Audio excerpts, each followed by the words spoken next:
ایک قرآن خوانی ہے تو وہاں پہ جاؤ گے اور دعا کر لو گے مائک پر.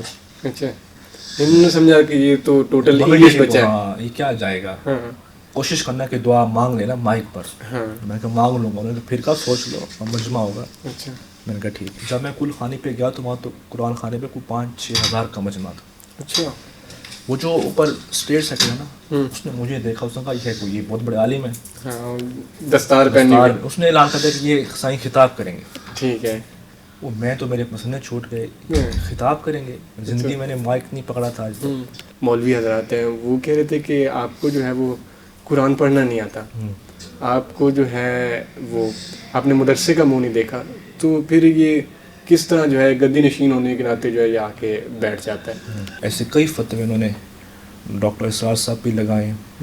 آپ کو پتہ ہے کہ طارق جمیل صاحب وقت ان کی ذات اس وقت بھی کفر کے فتوے ہیں. اور بڑا ایک واقعہ کہ جب میں یہاں 3-4 سال پڑھتا رہا, واپس آ گیا اپنے ہوم ٹاؤن, تو میرے والد صاحب نے کہا تھا کہ تم آئے ہو چھٹیوں پر, ایک قرآن خوانی ہے تو وہاں پہ جاؤ گے اور دعا کر لو گے مائک پر.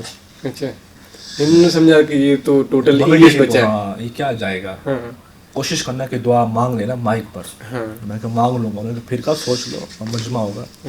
میں نے کہا ٹھیک ہے. اچھا میں وہاں پہ دستار شتر پہنی.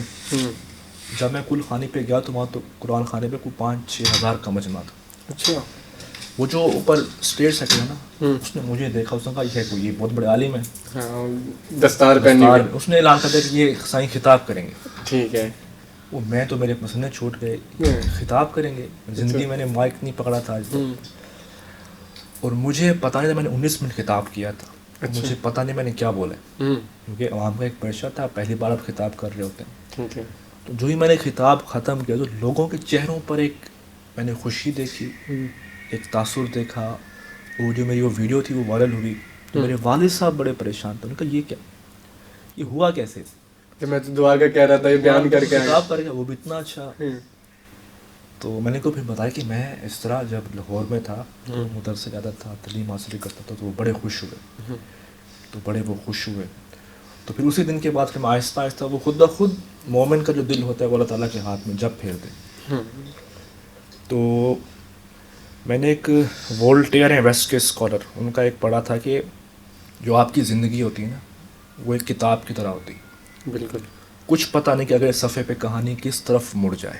بالکل. اور کوئی چیپٹر ایسا ہوگا جو خوشیوں سے بھرا ہوگا, کوئی چیپٹر ایسا ہوگا جو غموں سے بھرا ہوگا. بالکل. آپ کی زندگی کتاب کی طرح, آپ کے بس آپ کو پتہ نہیں ہوتا کہ آپ کی زندگی کس ٹائم کہاں مڑ جائے. اچھا میں ایک ویڈیو دیکھ رہا تھا, آپ غالباً آپ کے علاقے کے ہی لوگ ہیں, مولوی حضرات ہیں, وہ کہہ رہے تھے کہ آپ کو جو ہے وہ قرآن پڑھنا نہیں آتا, آپ کو جو ہے وہ آپ نے مدرسے کا منہ نہیں دیکھا, تو پھر یہ کس طرح جو ہے گدی نشین ہونے کے ناطے جو ہے یہ آ کے بیٹھ جاتا ہے. تو کیا آپ واقعی قرآن پڑھنا نہیں آتا آپ کو؟ دیکھیں, ایک تو ہماری جس فیلڈ میں نکلا ہوں یہاں پر سمجھ لیں کہ حسد بہت زیادہ ہوتا ہے. کبھی آپ نے دوسری فیلڈ کو دیکھیں, ڈرائیور کی ڈرائیور سے بڑی بنتی ہے, آپ نے دیکھا ہوگا. لیکن جو ہماری فیلڈ ہے نا مولوی والی, مولوی کی مولوی سے بالکل نہیں بنتی. اس کی وجہ کیا ہے؟ حسد. اچھا برداشت نہیں ہوتا دوسرے کا شہرت یا اس کا کچھ حاصل کر جانا. یہی المیہ ہے کہ ہماری تبلیغ میں پھر وہ دم نہیں رہتا, کیونکہ ہم دین کی تبلیغ بھی اپنے مفادات کے لیے کرتے ہیں. تو میں نے کبھی بھی ان پر توجہ نہیں دی, اور نہ ہی کبھی ان کی باتوں پر توجہ دی, کیونکہ جس راستے پر میں نکلا ہوں وہ ہی سنبھالنے والے ہیں. ایسی ان لاجیکل باتیں میں ان پر کبھی فوکس نہیں کرتا. ایسے کئی فتوے انہوں نے ڈاکٹر اسرار صاحب بھی لگائے ہیں. آپ کو پتہ ہے کہ طارق جمیل صاحب وقت ان کی ذات اس وقت بھی کفر کے فتوے ہیں. ہاں ابھی بھی وہ کنٹروورسی کا حصہ بنے ہوئے. ان کا کفر کا فتویٰ ہے کہ انہوں نے باقاعدہ اللہ تعالیٰ کی ذات میں توہین کی ہے. اسی طرح مجھے بتائیں, طاہر قادری صاحب ہو گئے, حنیف کوچی صاحب ہو گئے, ڈاکٹر اسرار صاحب ہو گئے, طارق جمیل صاحب ہو گئے, یہ تو بڑے بڑے علماء ہیں. جب وہ فتوے سے نہیں بچ سکے تو پھر میں نے کہاں سے بچا.